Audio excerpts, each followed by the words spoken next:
স্বাগত ডিবিসি সংবাদে। আপনাদের সাথে আছি সুরভি আলম তরণী। যে কোনো ধরনের বিশৃঙ্খলা তৈরি করলে বা আইন শৃঙ্খলা অবনতির চেষ্টা করলে তা কঠোর হাতে দমন করা হবে বলে জানিয়েছেন স্বরাষ্ট্র উপদেষ্টা।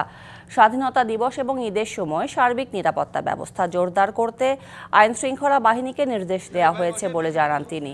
স্বরাষ্ট্র মন্ত্রণালয়ে আইন শৃঙ্খলা কমিটির উপদেষ্টা পরিষদের ৮ম বৈঠক শেষে স্বরাষ্ট্র উপদেষ্টা এসব কথা জানান। পুলিশ, র্যাব, বিজিবি এবং স্বরাষ্ট্র মন্ত্রণালয়ের অধীনস্থ সকল বাহিনীর বিভিন্ন সংস্থার প্রধানরা এতে অংশ নেয়। স্বরাষ্ট্র উপদেষ্টা জানান, স্বাধীনতা দিবস ও ঈদে আইন শৃঙ্খলা পরিস্থিতি স্বাভাবিক ও নিয়ন্ত্রণে রাখার নির্দেশ দেয়া হয়েছে।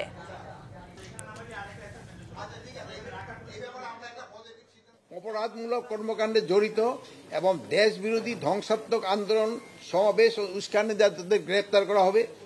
আইন শৃঙ্খলা পরিস্থিতিতে উন্নয়ন ও অপরাধমূলক কর্মকাণ্ড রোধকল্পে আইন শৃঙ্খলা রক্ষাকারী বাহিনীর তৎপরতা বৃদ্ধি, যেমন টহল বৃদ্ধি করা হবে, গোয়েন্দা নজরদারি আরও বৃদ্ধি করা হবে এবং ঈদ যেন নির্বিঘ্নে সবাই করতে পারে এবং রাস্তাঘাটে আরও চেকপোস্টও বাড়ানো হবে এবং বিভিন্ন আবাসিক হোটেল ও বস্তিতে অভিযানও বৃদ্ধি করা হবে।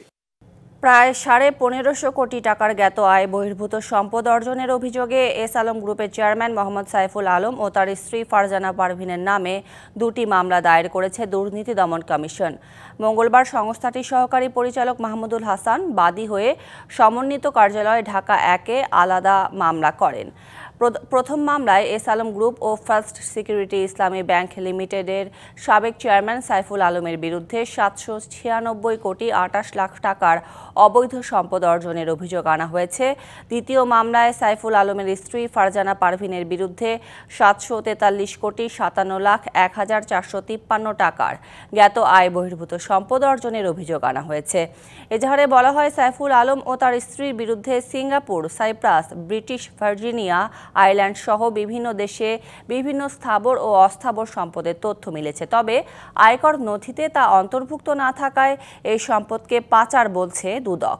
ক্ষমতার পট পরিবর্তনের পরে গত বছরের ২৪শে আগস্ট এস আলমের বিরুদ্ধে অনুসন্ধান শুরু করে দুদক।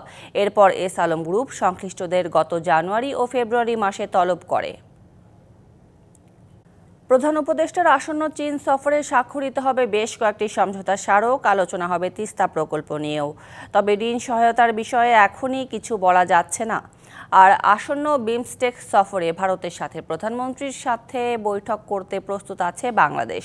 আজ পররাষ্ট্র মন্ত্রণালয়ে সংবাদ সম্মেলনে এসব তথ্য জানান পররাষ্ট্র সচিব জসিম উদ্দিন। প্রধান উপদেষ্টার আসন্ন চীন ও থাইল্যান্ড সফর নিয়ে সংবাদ সম্মেলন। চীনের ৪ দিনের সফরের আদ্যপান্ত তুলে ধরেন পররাষ্ট্র সচিব। ২৬শে মার্চে ৫৭ জন ডেলিগেশন নিয়ে চীনের উদ্দেশ্যে রওনা হবেন প্রধান উপদেষ্টা। মানব সম্পদ উন্নয়ন, অর্থনৈতিক অঞ্চল, ক্রীড়া ও গণমাধ্যম বিষয়ক কয়েকটি চুক্তি ও এমওইউ হবে বলে জানান পররাষ্ট্র সচিব। তবে তিস্তা প্রকল্প নিয়ে চুক্তি হবে কিনা তা ঠিক করবেন শীর্ষ নেতৃত্ব। ঋণ নিয়ে জানতেও অপেক্ষা করতে বলেন তিনি। চীনের প্রেসিডেন্টের সাথে যে বৈঠকটি হবে এটি একেবারে যেটাকে বলে এজেন্ডা ড্রিভেন নয়। শীর্ষ নেতৃত্ব তাদের পছন্দ অনুযায়ী বিষয় নির্বাচন করবেন। তবে আমাদের দিক থেকে এবং চীনের দিক থেকে আগ্রহ আছে ওয়াটার ম্যানেজমেন্ট বিষয়টা নিয়ে কথা বলার জন্য, এবং সেই ওয়াটার ম্যানেজমেন্টের বিষয়ের আওতায় তিস্তা প্রকল্প নিয়ে কথার একটা সুযোগ আছে। কতগুলো ঘোষণা আসবে, তার মধ্যে ঋণের প্রসঙ্গটাও আসতে পারে। তো এই ঘোষণাগুলোর জন্য আমাদের একটু অপেক্ষা করতে হবে। ৪ এপ্রিল ব্যাংককের বিমস্টেক সম্মেলনে ভারতের প্রধানমন্ত্রীর সাথে বৈঠক হবে কিনা ডক্টর ইউনূসের এই প্রশ্নের উত্তরে সচিব জানান, ঢাকা প্রস্তুত, এখন দিল্লির সাড়া দেবার অপেক্ষা।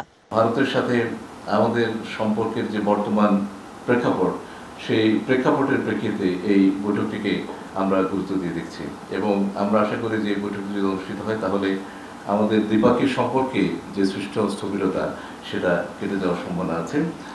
আমাদের দিক থেকে আমরা বলতে পারি যে আমরা এই বৈঠকের জন্য প্রস্তুত আছি এবং ভারতের দিক থেকে আমরা একটা ইতিবাচক উত্তরের অপেক্ষায় আছি।